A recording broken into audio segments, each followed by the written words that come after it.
The way you presently are, you cannot understand life.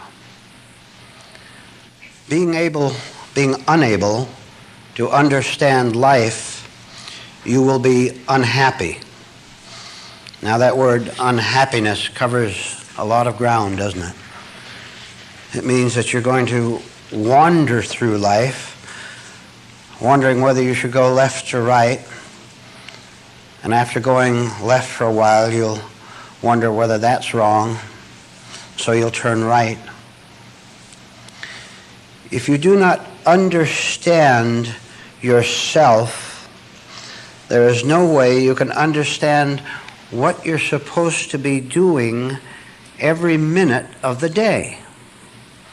Now, since you don't understand yourself, you don't know what to do with yourself, except as the mechanical parts of you compel you to go out and mow your lawn, or write a letter, or watch TV, or whatever. But in between the mechanical demands upon your lifetime and energy, in between that, you have long periods of desperation, of hoping and wishing that you could fill your life with more mechanical motions so that you wouldn't feel the pain caused by your ignorance of yourself and of life. Now, when and if you arrive at the place where you see that you have no insight into yourself, and you see it by the simple fact that you have pain. If you have understanding, you have no pain. It's as simple as that. If you were to really understand that you have no understanding, I will tell you that you would automatically, without any mechanical instructions from yourself, you would turn in the direction of understanding. You would begin to see small things at the start. And these small things are never pleasant. Because you are now living unknown to yourself with very large cushions, pillows in your mind, which absorbs the shock of your ignorance, and therefore you can claim that all is well.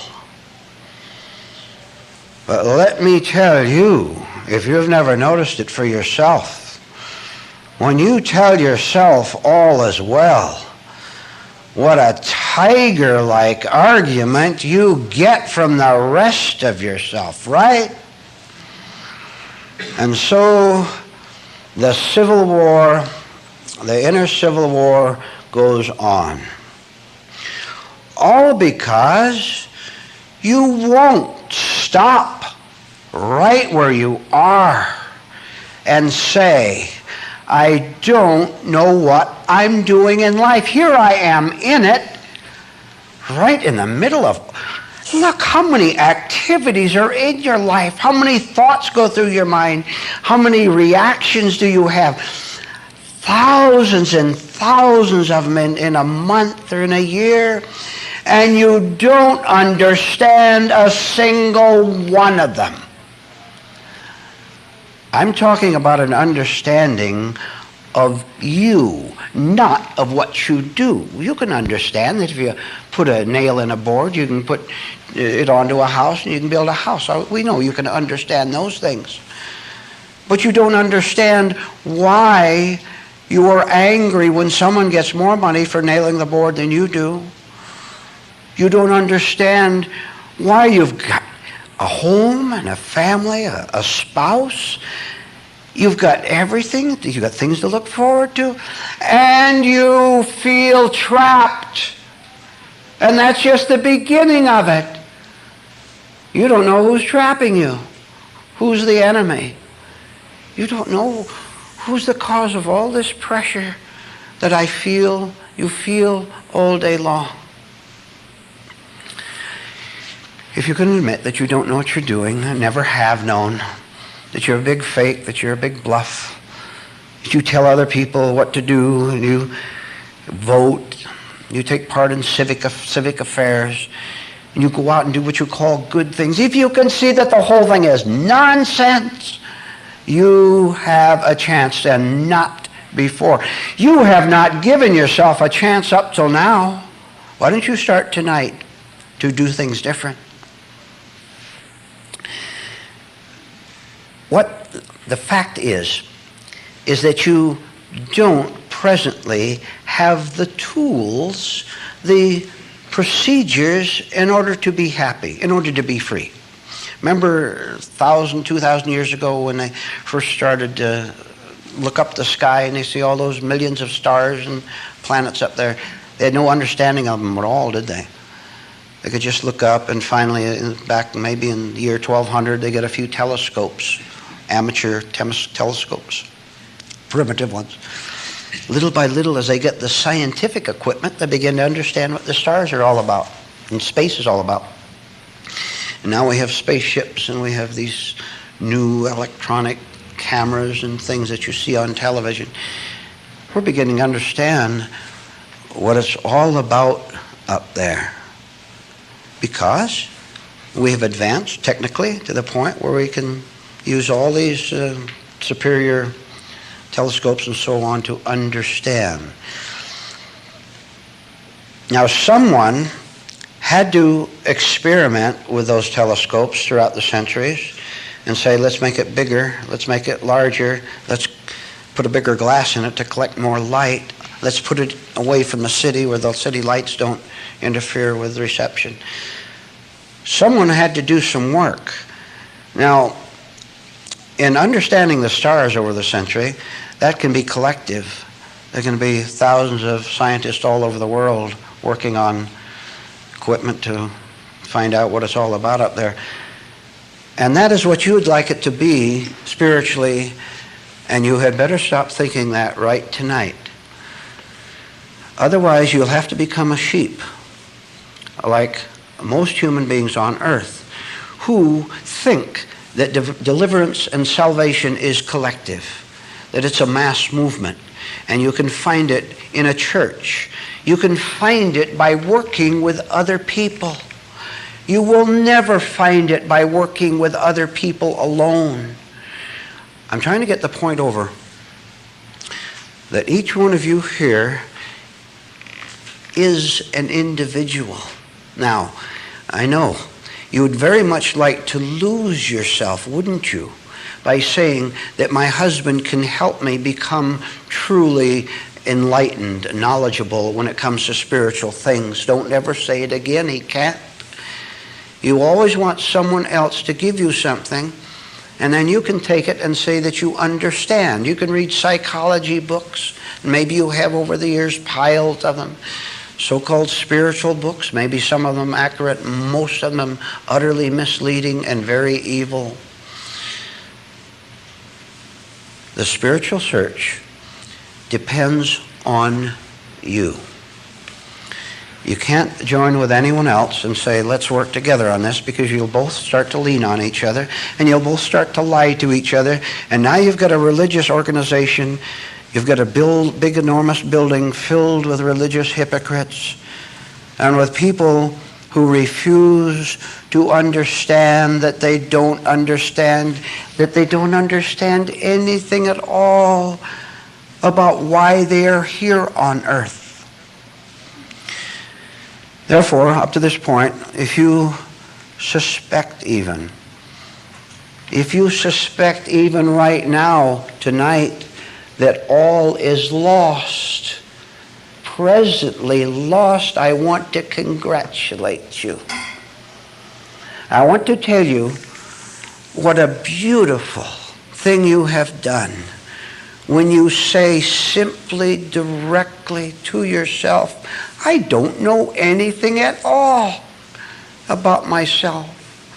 I don't know anything about God. I know the Word. I've repeated it 10,000 times. And I've read books, and I've talked to other people, and I've prayed. I've done all these things, and nothing has happened individually, personally to me at all. And I know, this is you talking now, and I know that I've been a big fake. I know what brought about that fakery. I thought I had to do it. Because there was something in me that didn't want to say to anyone that I'm lost. I want other people to think that I'm confident, that I have direction, that I know where I'm going. I want other people to think that, and maybe, listen to this please, maybe they will echo back to me what I said to them, and I can pretend that they said it, and I can say some authority outside of me said I'm okay, so I guess I'm all right. Do you know what madness is? Madness is to talk to yourself this way and then believe your own deception. And I've described everyone. There's no difference in people out there. The only difference really is the way they fake things, the way they cover up the pain, and the way in their laziness, in their cowardice, and in their foolishness, they settle for what they were handed by society. They settle for the insanity, and I wish I could think of a stronger word.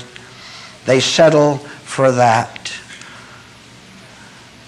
And listen to this. Observe this. They grow old, and they grow scareder. And the older they grow, the more desperate they become, the more they have to fake it, and it drives them even more mad.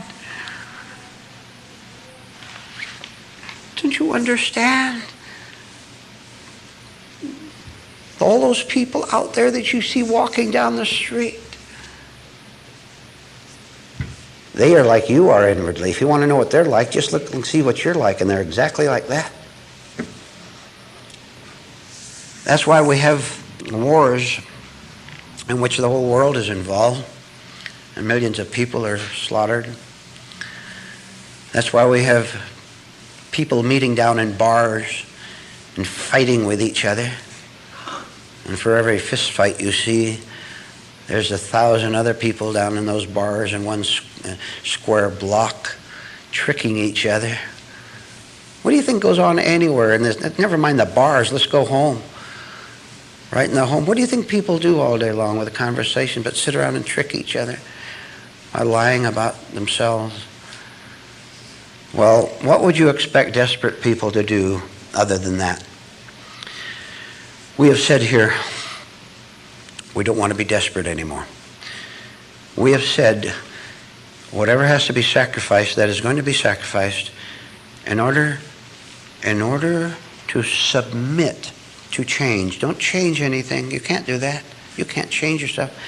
But submit to change. Now you say, submit to who? You don't have to know that. There's no way you can know who to submit to. Don't you say you're submitting to God. You don't know who God is. You don't know who truth is. What you can do is know what a miserable wretch you are, smiling at your wife all the time. The miserable wretch smiles at his wife.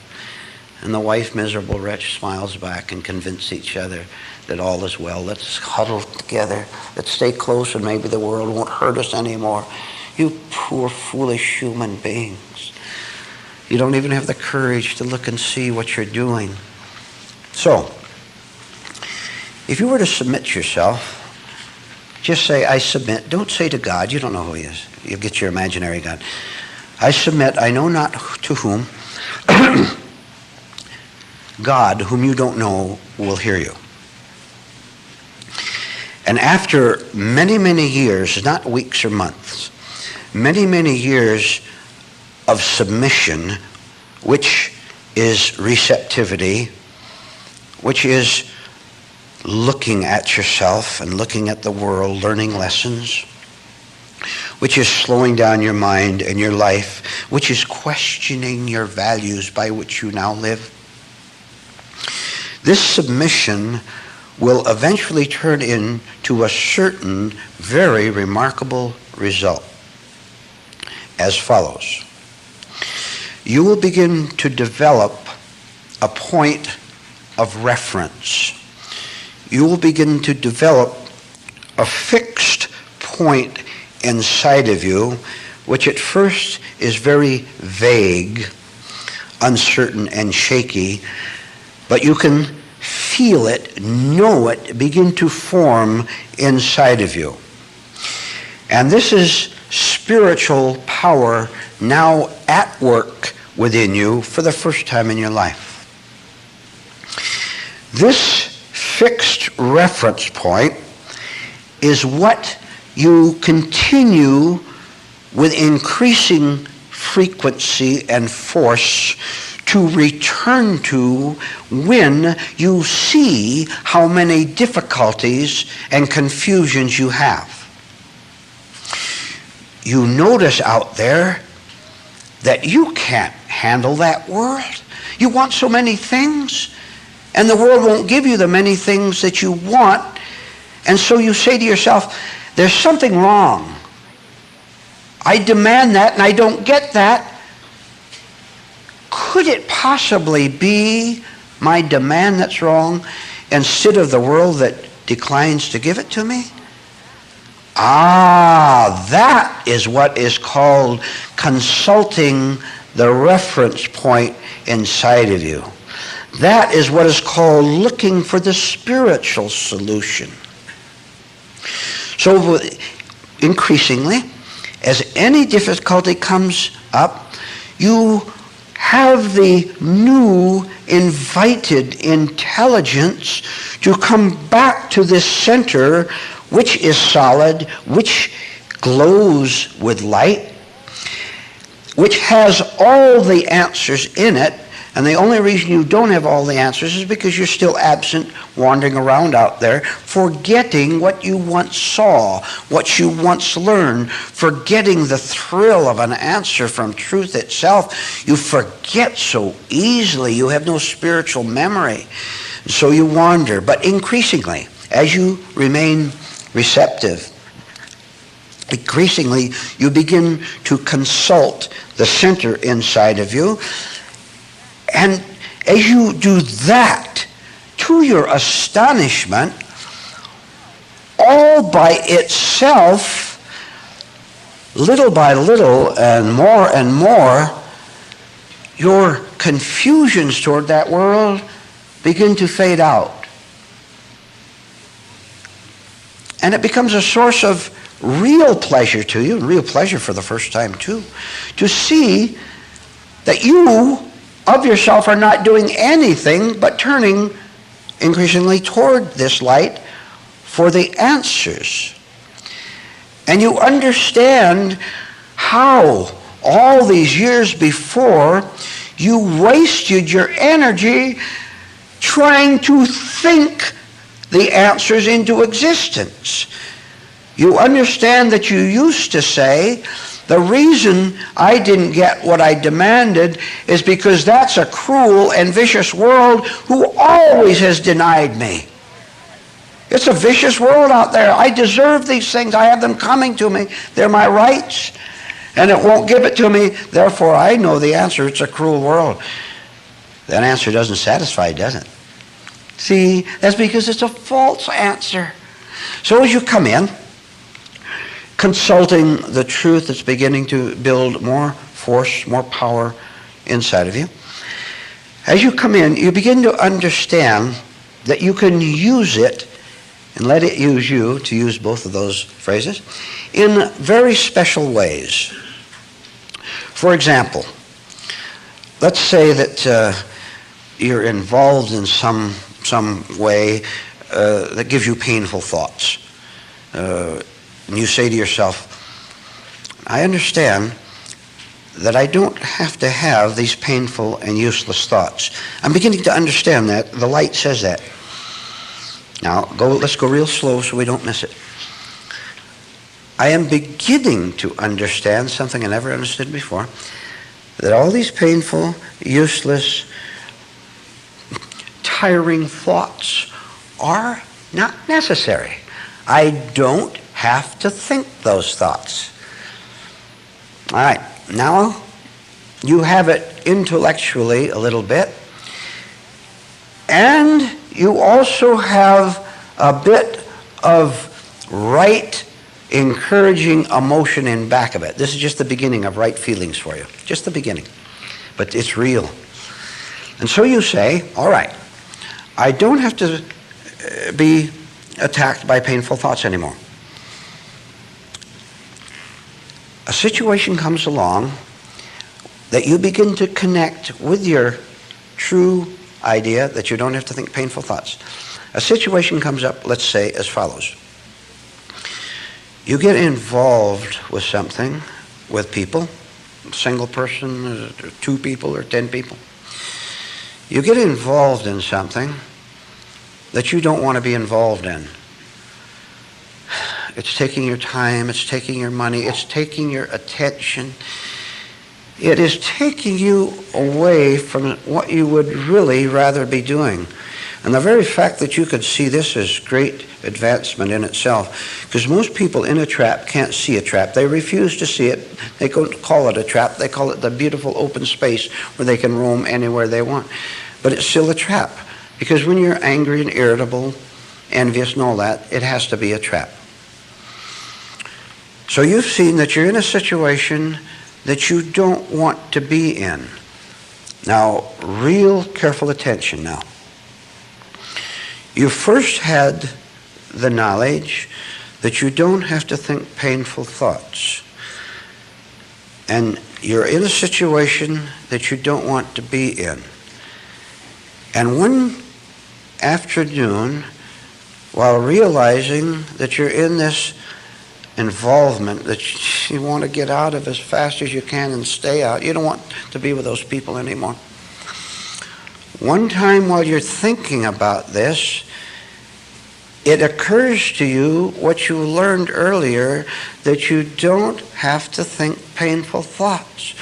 All of a sudden, a great miracle of insight will come to you, which I will now explain to you.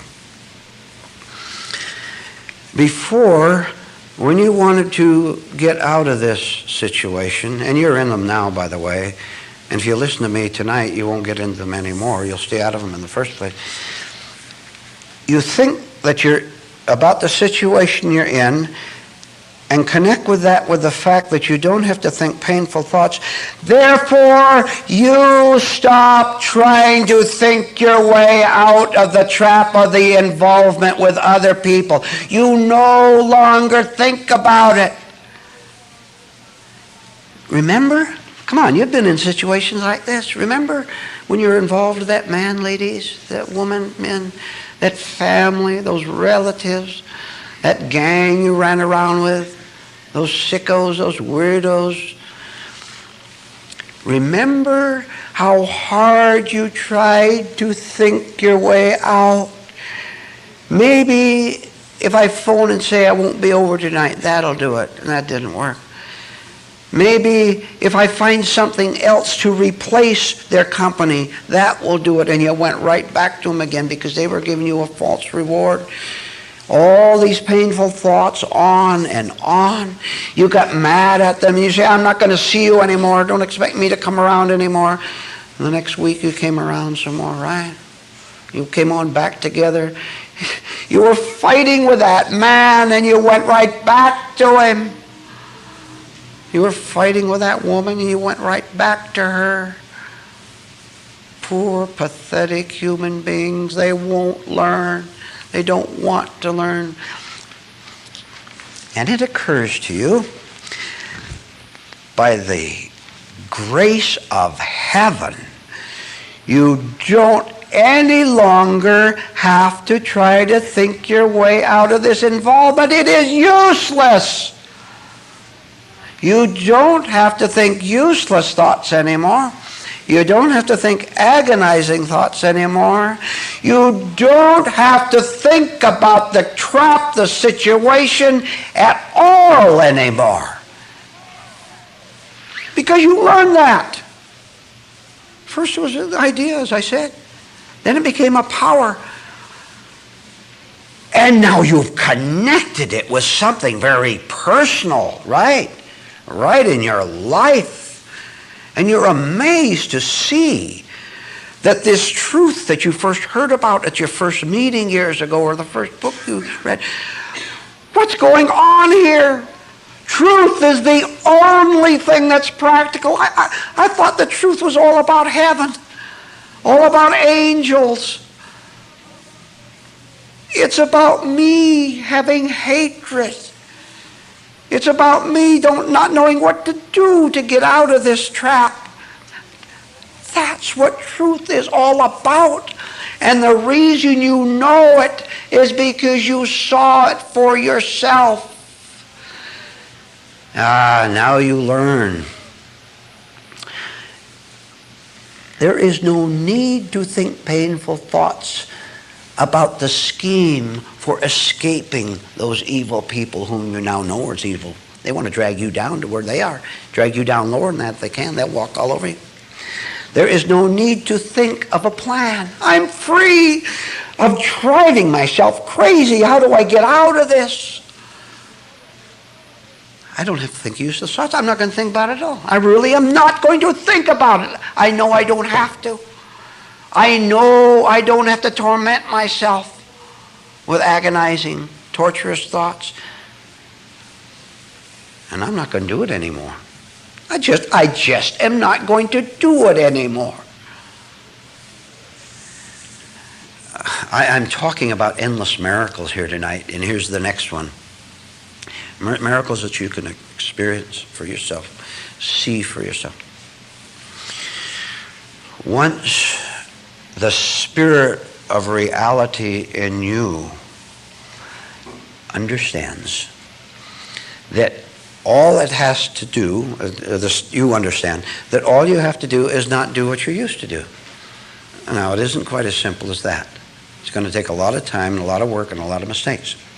Once you have yielded yourself to the Spirit of truth, instead of thinking about the physical, external move to make to get out of that trap, instead of thinking about it, you know. You know that you have done it already. It has been done already. Because truth is timeless. The freedom you sought was already there. But you were living in time. Tomorrow I'll get rid of them. Next month I'll think of a plan. Having risen above your intellect, above the time level of love-time thinking, having risen above that, you are free then. Any physical movements you might have to make are so easy. There's no conflict, no contradiction in them, no painful thinking about them. Sure. So they phone you and say where you've been. We had a wild party last night and you're the life of the party. Where were you last time? And you say, I'm not coming anymore. And you hang up the phone. Once you have given yourself the message, nothing is easier than giving it to the world that wants to drag you back. No contest at all. When you know that you have light in you, when you know that you're really going toward happiness, when you know that, do you think there's any chance for the dark forces to come in and take you back again? Impossible. You now know where you stand. You know where you live. You know what you are doing because it is now a new you that is doing it. Oh, how sharp your memory becomes of the idiot who didn't know what he was doing years ago but insisted that he did. Remember that? Over and over again. How you even fought with other people to convince yourself that you were happy or that you were going to get happiness.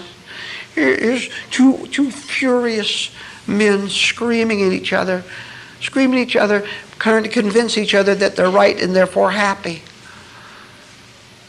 Don't forget the word madness. Apply it liberally out to that world.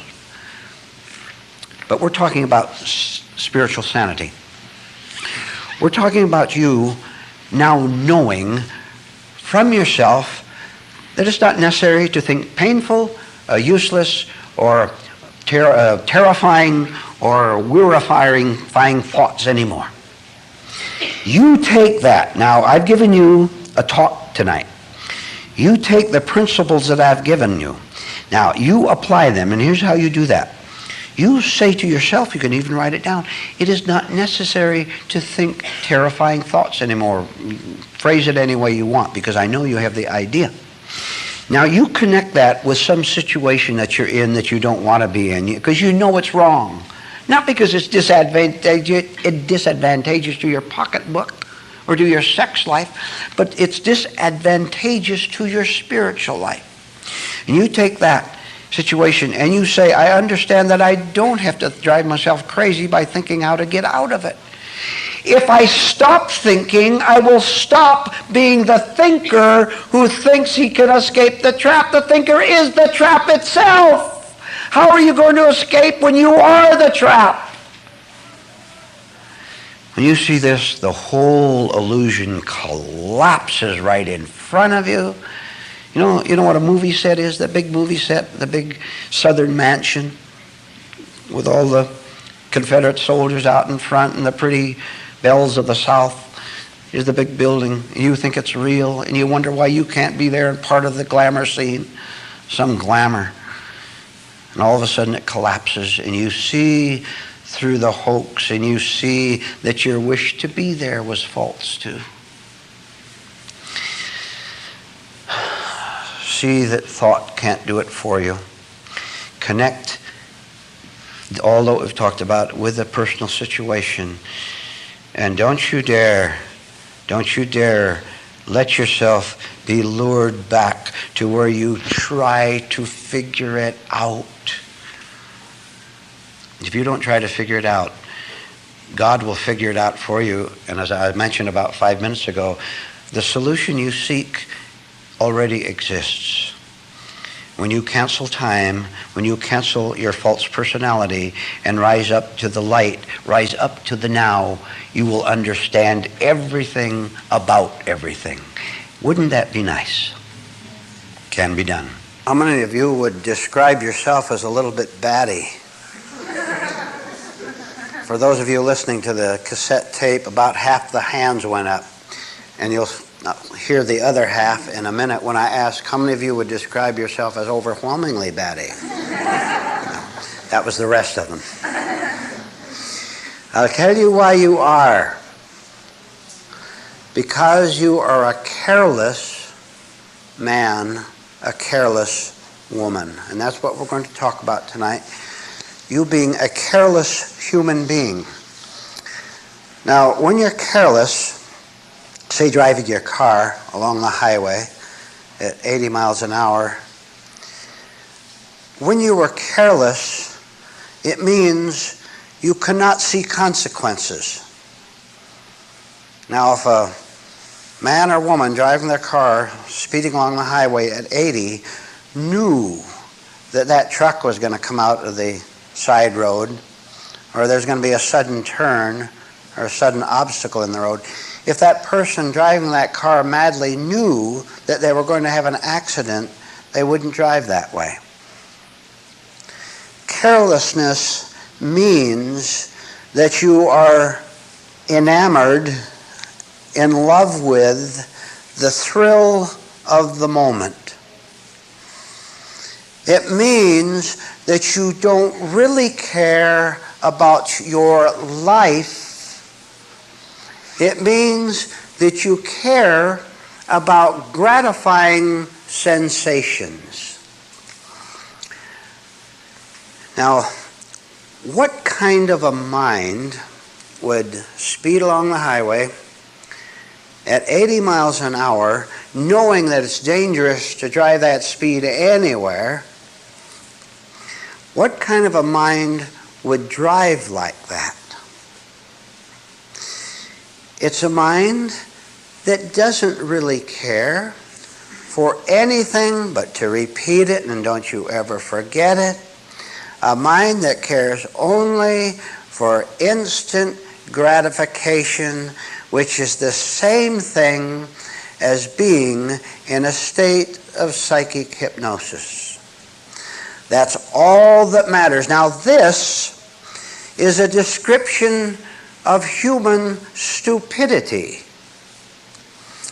And I use the illustration of a man or a woman driving their car speedily along the highway, and that is simply an illustrative example of what human beings do inwardly with their lives.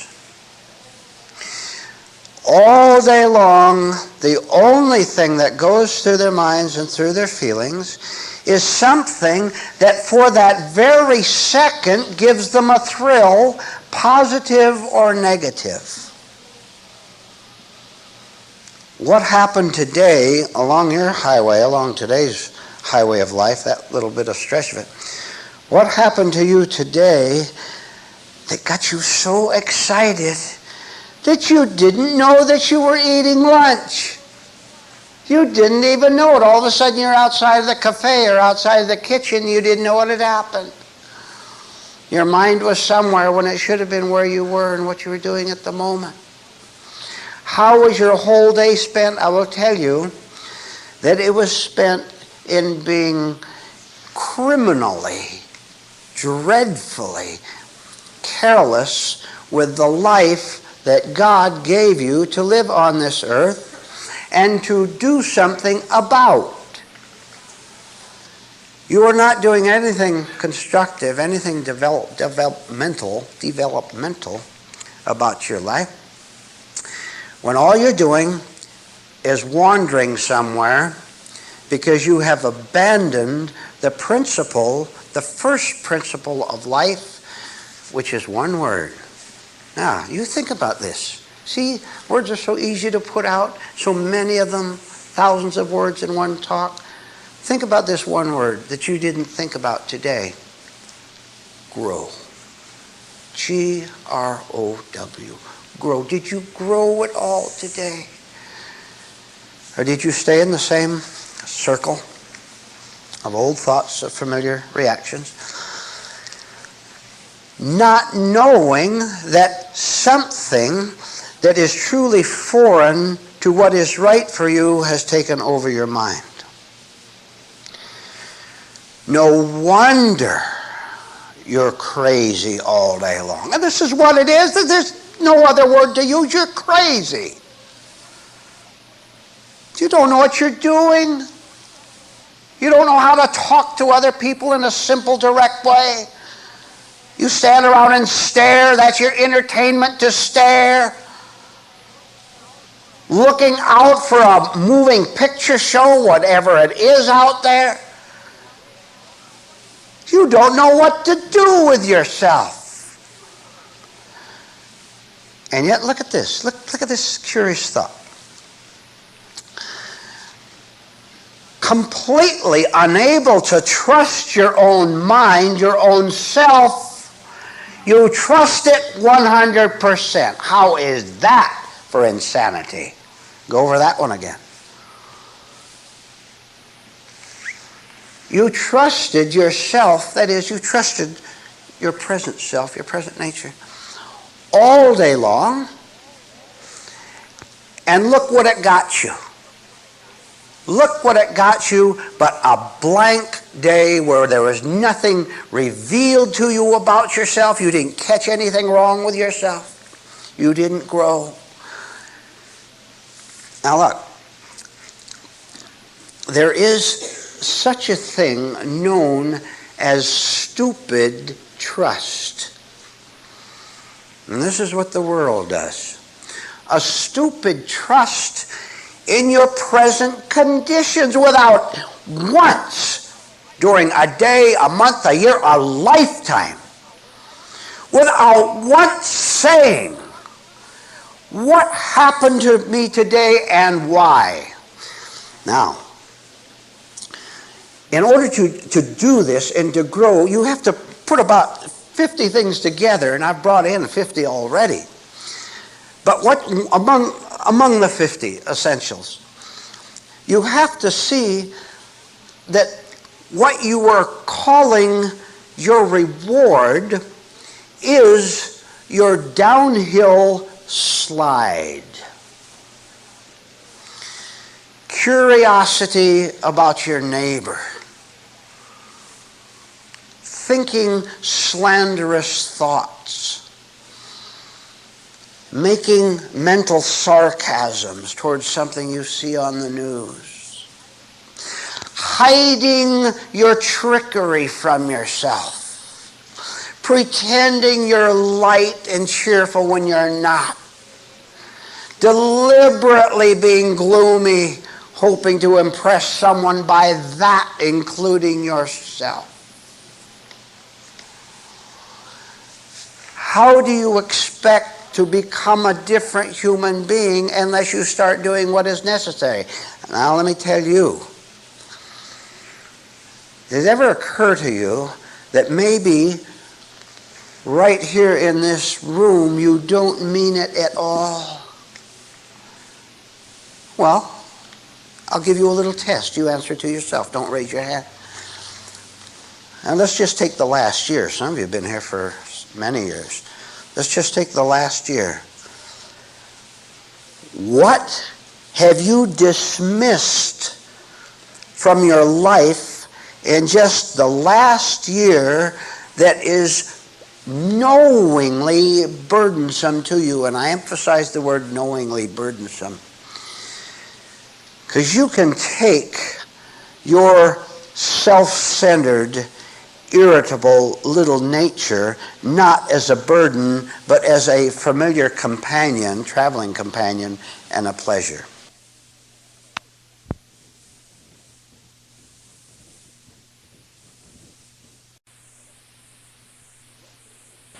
The question again.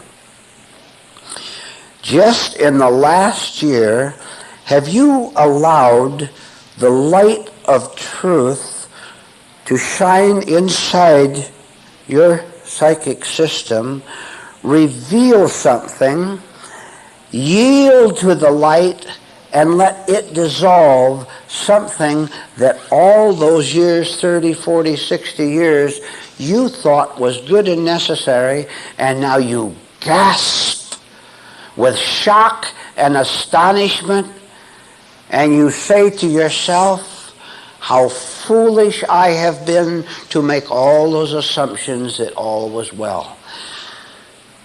And by the way, that first little bit of light where you actually see something or are conscious of something is just the bare beginning. See, you had better come to the shocking realization that you haven't even begun to change your nature. Oh, I know you can quote, and I know you're going to continue to read the books. One clue as to whether you're changing or not is what you do with what you have learned from the time you get up until the time you go to bed. Now, think to yourself while I am talking, and think over the last 7 days, say, and you think of an average day, well, let's say from 6 to 9, something like that. You think how much of your time during those hours were occupied in doing something that would get you out of your life and let the light come in to live your life for you. Anything at all. While you're shopping, you noticed a negative reaction inside of you.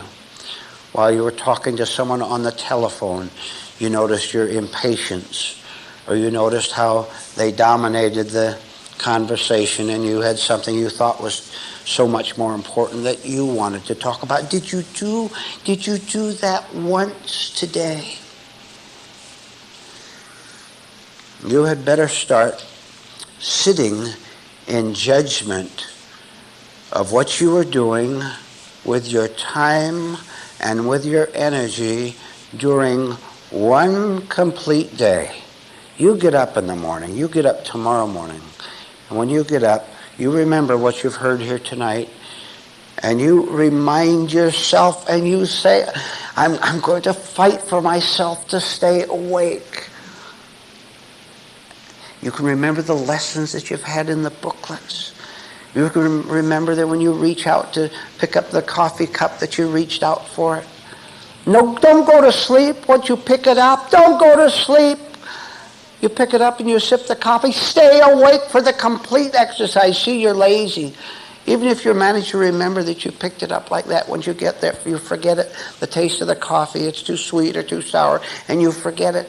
Complete the see yourself, put it down. Remember I told you should try to lengthen your stretch of staying awake over a period of time. Maybe you can only do it 30 seconds one day, then 2 minutes, and on and on. Let's look and see where we went wrong. Because to see where the problem started and developed so negatively and so strongly, to see that is a clue for clearing out the wreckage of our life. Picture yourself as owning a big stretch of land, 2 or 3 acres, let's say, more than that, 10 acres. Your property, nothing on it, just pretty trees, just nature, bushes. Your land. Follow this now. I'm talking about your mind. So you own the land, completely yours. Beautiful. One day some children come along and they ask you, can we play on a stretch of your land here? We want to play a baseball game. And you say, yes, you can play a baseball game. You have an image of yourself being kind to children, by the way. See, other men are mean, but look, I love little children. So you let the children play on the property, and fine, no problem. They play and they don't wreck anything. They play out in the grass a little bit. Next day some picnickers come along. You're already following me, aren't you? Picnickers come along and ask if they could put up their portable table out and have a picnic. And you say yes, but you say yes because you don't have the courage to say no. See? But the picture remains, share the wealth. Let people be happy. See what a nice man I am. Pretty soon other people come and want to use part of the property. There's a little stream and they want to put their boat out in it or whatever. Pretty soon you've lost your land to all these trespassers, haven't you? And it's your fault. By the way, when I was thinking about that a little bit earlier, if you go down to Los Angeles, and I suppose some other cities, right down at 5th and Broadway in Los Angeles, right on the corner, if you look right on the cement, you'll see a little copper plate, about that big, foot long, 6 inches high. And it's a curious thing. You go over at this copper plate right down in the middle of downtown Los Angeles, and you wonder what on earth it's doing there, and you walk on over, and guess what it says? It says, private property, no trespassing, permission revocable at any time. That's a legal thing they have to do in order to keep going into public domain. Because if they didn't put that down there, after a while, the law says, and the spiritual, unfortunate for you, a negative spiritual law says, people come in and trespass on your land and on your mind long enough, they get to stay there. Well, there is a spiritual law that can counter that. And look at your trashy mind. You see, when you let your parents, as little kids, you couldn't help it, of course, you couldn't. when you were a little boy and a little girl, and your parents started trespassing on the property of your mind. You couldn't help it. And all those good adults, the rest of your relatives, and your schoolmates, and your teachers, and your good people, your religious people, you know what they are? Let me tell you what. I know they're that way because I know your life. You know what they did with your property? They vandalized it. When you're a small child, and those trespassing vandals of 30 and 80, those trespassing vandals, they don't care about you. You know all they care about is bragging. Here you're a 10-year-old boy and you're seated around the table with the older people, and your mind's recording. Sure it is. You're not understanding it, but it's recording things. Believe me, it is. And that recording is still running around in your mind over and over again.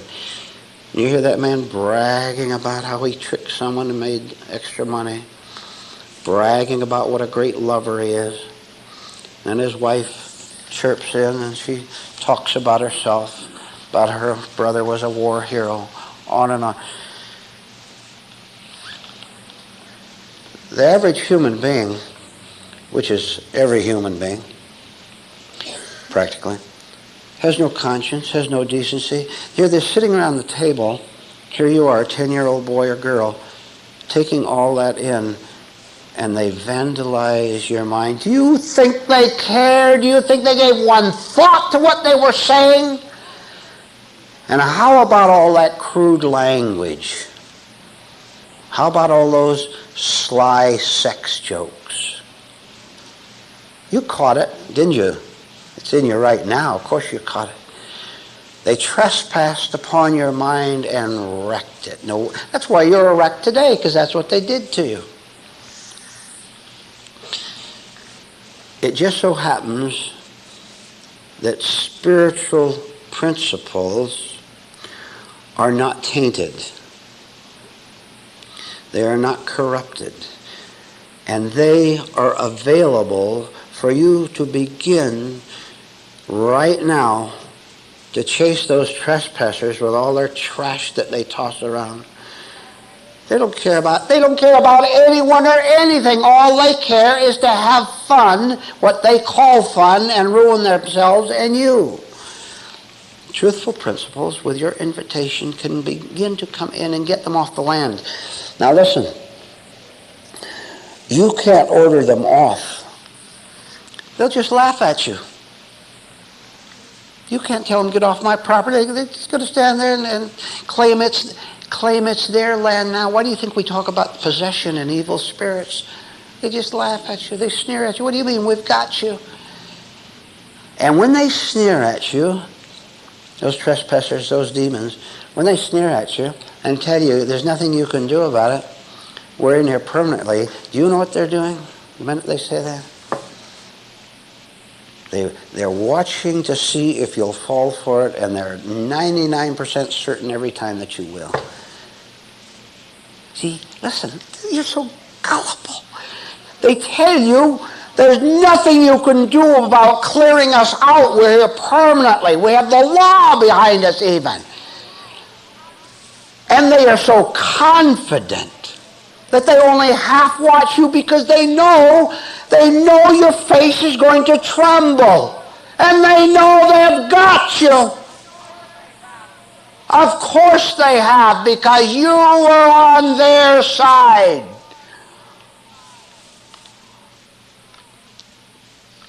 You haven't fought hard enough. You haven't struggled to see that you don't have to tremble.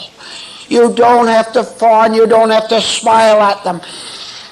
If you knew the power of remaining serious, of remaining sober when one of those devils tells you we've got you and we're going to keep you, if you knew the power of you just standing there and looking them in the eye, that's the beginning of the power of truth itself in your life. But you can start. Even if you don't feel it, you can start. You can start with the physical. Someone comes along and tries to deceive you, tries to bluff you, try to take you over, try to make you feel ashamed, try to make you feel guilty. This is the trash we're talking about. They come along and do that to you. Why do you go into guilt? See, they put the picture in your mind of what they know about you, that thing you did years ago, those horrible mistakes and those dreadful things you said, you screaming at the top of your voice. See, they know that. They know if they can get the train of association started, it isn't long before it's rushing 80 miles an hour. They start it. If you will start somewhere within yourself to say no to them, look at them and watch what they're trying to do, which is to keep possession of your property, your mind. The day will come, you listen to this very, very closely. If you will start keeping a sober face, don't grin, don't smile, don't laugh, don't nod. If you will just look at them,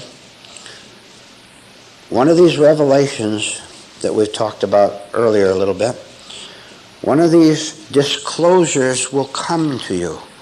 And you will see something that the most strange sight you ever saw in your life. That psychopathic uncle of yours, that sneering aunt of yours, your grandparents, they're all alike, every one of them. There's no difference in any of them.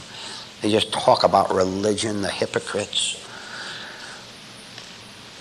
Here you are, 30 or 40 years old, and they're 60, 70, or 80 years old. And they knew you when you were a little kid, and they helped wreck you, those devils. And they think they can still get away with it. Which do you want most? Do you want eternal life, or do you want the approval of your sick friends and relatives?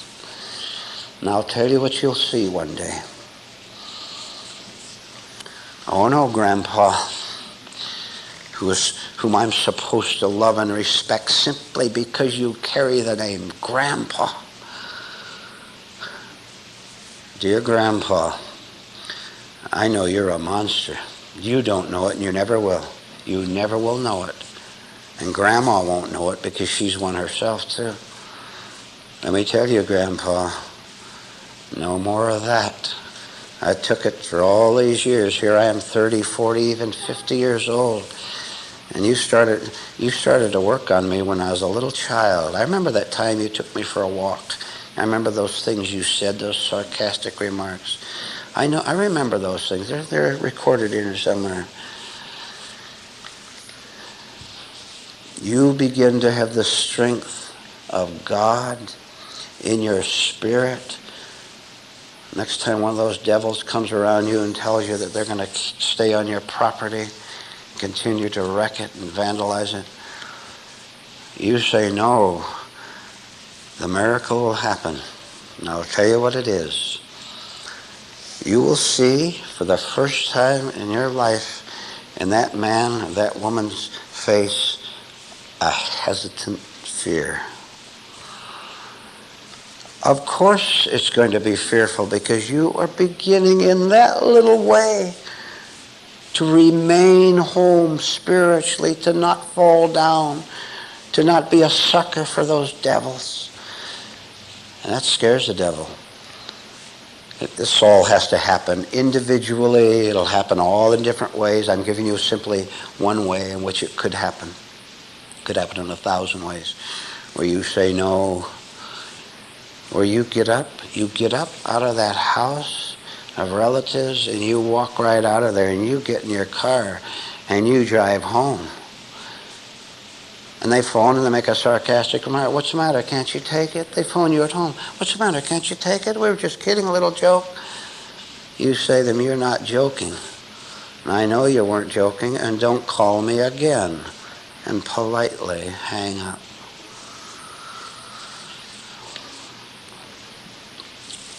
Light has no association with darkness.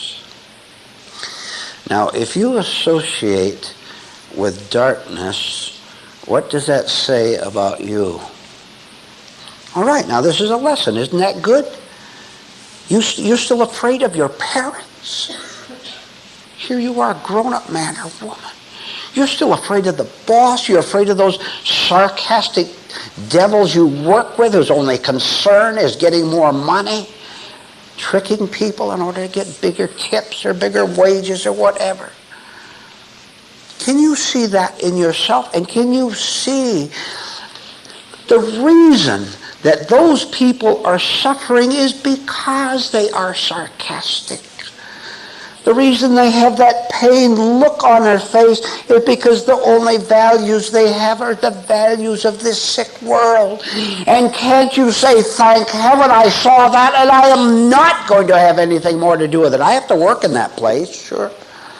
I have to bring a paycheck home in order to pay the rent and have the bread.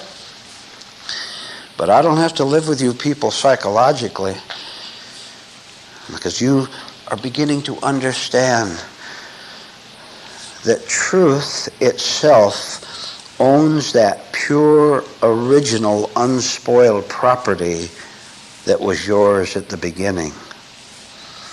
I told you, you can't clear them off because you still have too much in you of the vandal in you, which you don't see. That's the reason you can't clear them off. If you don't have your old nature in you anymore, then you're going to have something else, isn't it? Aren't you? And what you have is something that has total power over the world. And please try to understand this.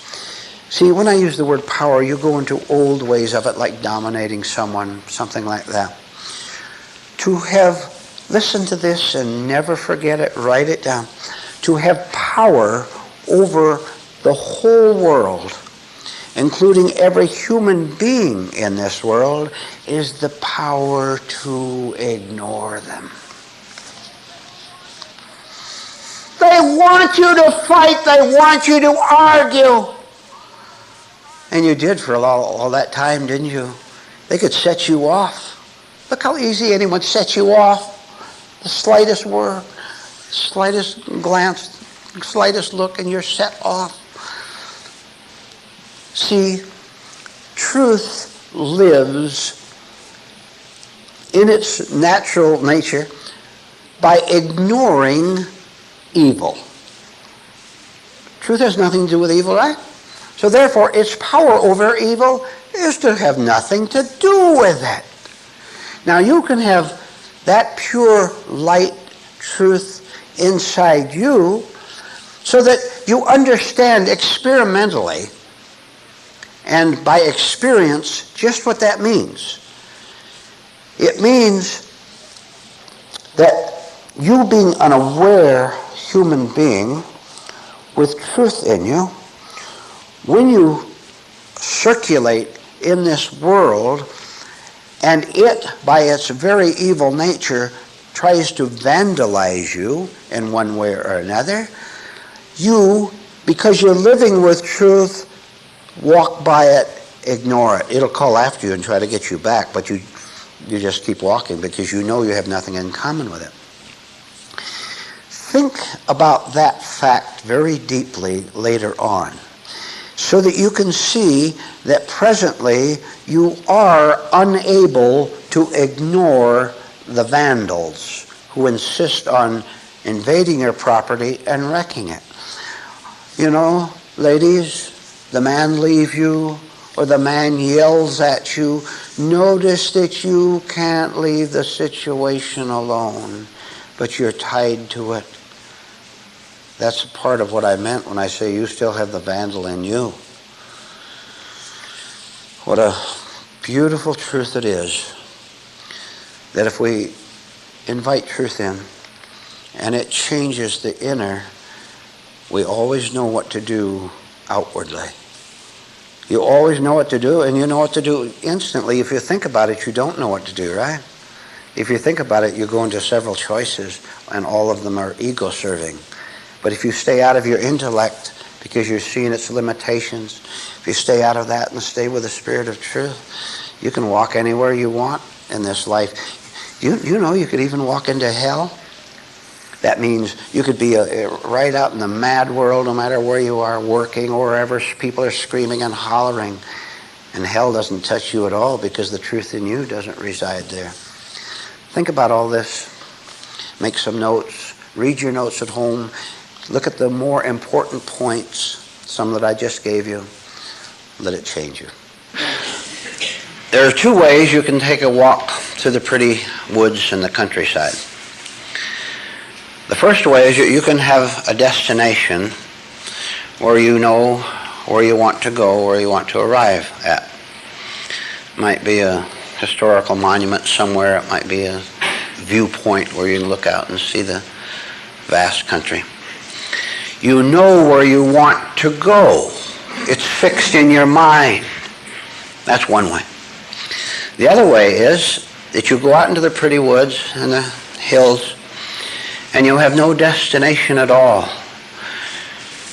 Instead of going someplace to find something definite, to arrive at a certain place, you're there to explore. You're there to see. You're there to understand whatever comes your way. What would you say has been the character of your life now?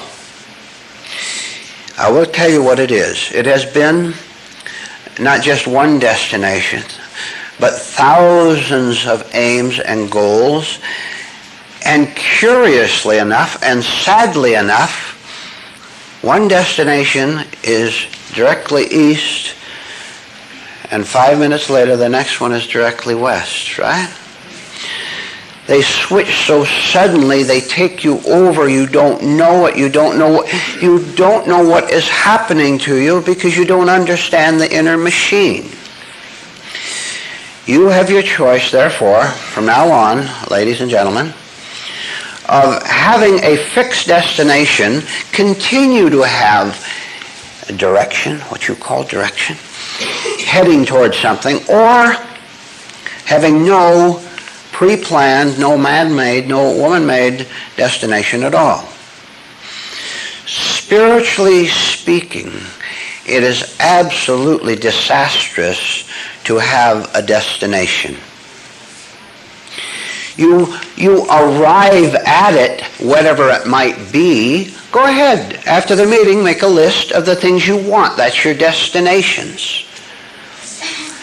If you arrive there and you get married, or you arrive there and get unmarried, or you arrive there and find something exciting to think about, you arrive there, you have not arrived any place because there is no destination in reality and there's no person there to even arrive there. How about that?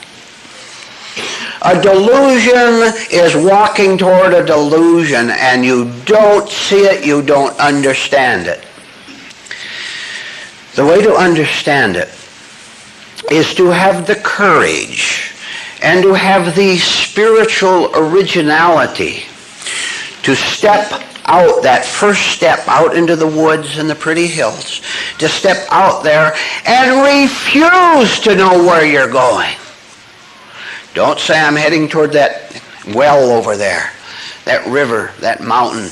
No destination at all, because if you do that, you can no longer discover, because discovery is never mental, never intellectual. It is always something that is spiritual. And if you have a mechanical thought of what you want to get, your plans, as soon as something happens, then your plan will unfold for you. You're still thinking with a destination, and you will never find yourself. You'll never find out who you really are. What you meet at the end of your very carefully contrived schemes, what you meet, of course, absolutely and always is yourself. Your old nature. You meet yourself and you say, I've got what I wanted. All that money, all that company or whatever you've planned to have. You say, I've got that, and your very fact that your first word is I means you have nothing at all. Now you have to go around and get another plan, and it will go north than the last time you went south. And have you ever thought of yourself as a wanderer? Haven't you wandered this morning already? I've been studying your faces. I know you're pretty tired already, and it's only a little after 9 o'clock. You're tired from mad, inner traveling, journeying. You're tired from that already because you don't understand what we're getting at. And here's what we're getting at. False intelligence always has a plan to get somewhere, to protect something, to feel secure, to play a game, to hide the hurt, on and on. That is false intelligence. Now, here is the difficulty. The false intelligence, which is loaded with your carefully planned destinations, false intelligence has no capacity to see itself as such. As a matter of fact, the falseness itself wanting to be dominating in your life, the false intelligence is the last thing that is ever going to step out of the way so that you can begin exploration instead of destination. And you, as a chooser, which you are, which is real, a real statement, being a chooser, you have, because of ignorance and stubbornness and vanity, you have chosen to ally yourself with false intelligence because you refuse to see the price that you pay for doing so. And then that, you see, every time I make a point, it goes to another point. Look how labels just connects perfectly with what I just said. When you have a heavy mind today, a heavy spirit today, what do you do? When you've had a day in which you've said, I'm going to do something, and you arrive at it, you've had the nice dinner and the nice TV show, when you arrive at that, and the temporary pleasure and distraction falls away, you say, well, at least I lived for a little bit. I had something to occupy me. There we go again. There's your dualism.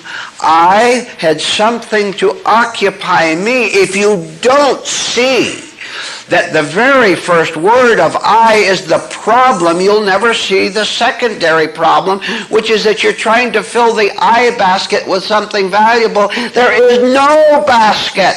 What there is imagination. And oh, I tell you, how it can picture a basket in your mind, you know, all woven cleverly and all that. And you can actually think that you're putting stuff inside the basket. It doesn't exist except in your imagination and in your insecurity. Would you think if I can fill it up enough, someday it will be filled and I will feel solid and secure? There's no bottom of the basket. Notice that. You notice that, you'll see there's no possibility of filling yourself up. Therefore, why don't you stop trying? If you stop trying, that is the beginning of the ending of the intellectual process of filling yourself up, the ending of that, which means there's a little bit of space left inside your mind. Yes, because now your mind is beginning to work rightly. There's a little space left in there which can be filled up with real intelligence. And real intelligence knows once and for all and finally and forever that there is no human being there named your name. There is no one there. Therefore, beautifully, marvelously, there is nothing to do. There is nothing to fill up. You can stop right now this morning. You can relax. You can give up completely and nothing bad will happen to you. If you don't have your destination, what is the alternative to that but to go out into the woods and wander around, not telling yourself, go left or right, find this or that, out there in wonderment? Looking around, very observant, looking around, and seeing whatever comes your way. When you see what comes your way without you being there, whatever comes your way is a lesson. See, you can't learn anything as long as you look straight forward and say, I've got to reach that destination out there, the top of the mountain, or that riverside, what they said is so pretty. I've got to reach that, because if I reach that, then I'll be all right. You don't see anything over here or anything over there. Haven't you physically seen people go through life like that? They're looking straight ahead. They don't dare look over there. They're afraid they're going to lose sight of it. They're afraid they're going to lose sight of the self-destructive delusion. How's that? Oh, it's pretty shaky for the first 50,000 times to be looking like that with a fixed stare. I think the river's that way. I think it's that way. I'll rush fast, and if it isn't there, if I rush real fast, if I go madly, if I rush over there, and if it isn't there, I'll still have time to go over there. And if it's not over there, if I go real fast, there's still time. It's still, the sun's up the top of the sky. There's still time before dark to get over there. If I go fast enough, maybe I can find it. You'll never find it. There's nothing to find, and there's no finder. It's scary. It's scary to say, look, I'm fixed in my vision. And I'm always this way, and I always want to hate someone. I always have to snap at someone. There must be a connection. You're saying correction and connection. There must be a connection between my crabbiness, my irritability, and in what I am doing. My desperation. Desperation makes me crabby. I hate everyone, including my husband, my children. I really hate everyone. That must be because I have hatred in me that extends to everyone. Hatred must be in me. You sense this. You make right connections inside your mind. And you say, nothing good is happening to me with the fixed stare like that. And I went to a meeting one time at the New Life Foundation in Boulder City, Nevada. I went there one time, and I was told that if I would simply slow down a little bit in my mad rush to find whatever I'm finding. I don't even know what I want to find. I've got an idea, but the idea is not a fact. That's the hell. I don't even know what I want to find. I thought it was a new husband. I thought it was some religious doctrine, and I bought all their books, and I didn't understand them, and I was bored with them. But I went to this place, and I was told that if I just slow down a little bit, and just a little at a time. I know it's all I can take. I know I'm weak. If I just look a little bit away from what I'm now looking at, not trying to find anything, because I was told if I look and try to find something, that's the same thing as looking straight ahead. So, the idea is to get my vision off of what I'm always looking at, which is myself, which is sickness, which is insanity. I got it. I've got it at last. I don't have to look over here, over there to find something. That's what I have been doing. But the idea is to get my gaze off of that hypnotic object out there, and the hypnotism is really in here, not in the object. To break the hypnotism in my own mind, to break it and to shake my head like that, and look a little bit over. I see at last. The idea is to break the pattern of my thinking for all these years, to snap myself away. I looked at that for security, but it is not security. It is hell, pure hell. So I'm going to look over here. Thank God. The man said, I don't have to look over there and fix my vision on something over there, or it will turn into what was right in front of me. What I have to do is look over there and look over there, and don't try to give it meaning to me. The second I see anything there or there and give it meaning to me, I'm still looking straight ahead, and I'm fixed in hypnotism again. I have to look and see what is there, and don't demand anything from it, not wanting anything from it, not trying to get security from it, not trying to get strength from it, but just see what is there, because that dissolves the desperate, sick human being that I am.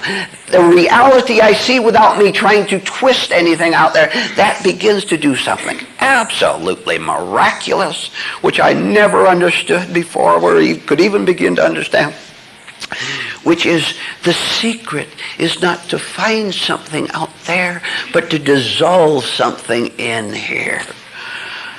And I understand what is going to happen. By the grace of heaven itself, I'm going to begin to dissolve everything that has made me miserable, everything that has made me irritable, everything that has made me competitive and weary and worn out. I am seeing that I am dissolving my false intelligence. When that is gone, that's all I have to do. I have to do my part of aligning myself with truth, with the principles. I do that part, God will do the rest. And you've caught a glimpse of it already. You look over there and you see that attractive sight. What is it, gentlemen? The woman, the big money you're going to make a couple years from now. You look at that and it no longer has attraction to you, because you are no longer wrongly and unconsciously giving value to it, because you were already beginning to dissolve yourself, the old wrong self. Please understand, if you ally yourself with truth, even as best you can begin to understand that God knows you can't do everything. He knows you can only do just a little bit. If you ally yourself with truth, that is all you have to do. That is a request that will be granted. That's a prayer that will be answered. When you say, I don't know, I don't understand, but I want to, that will be honored by God, and you will be changed. Look how simple it is. If there is no independent personal self, which there isn't, now I'll rephrase that, there is no personal independent personality, self, nature. It doesn't exist.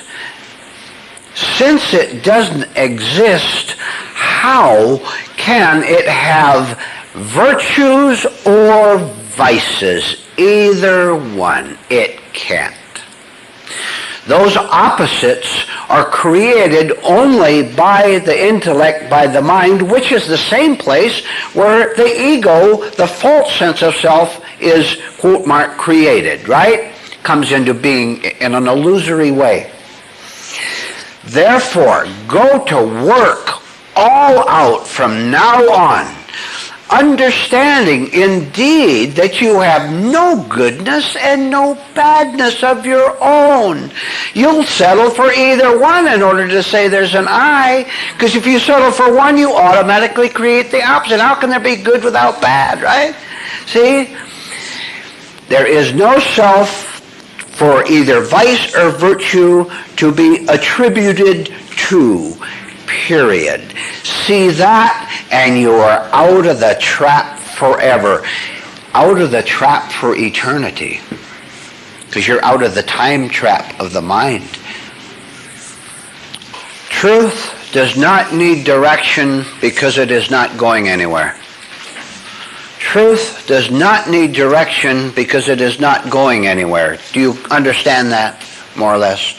Truth does not need direction because it is not going anywhere. It's already there.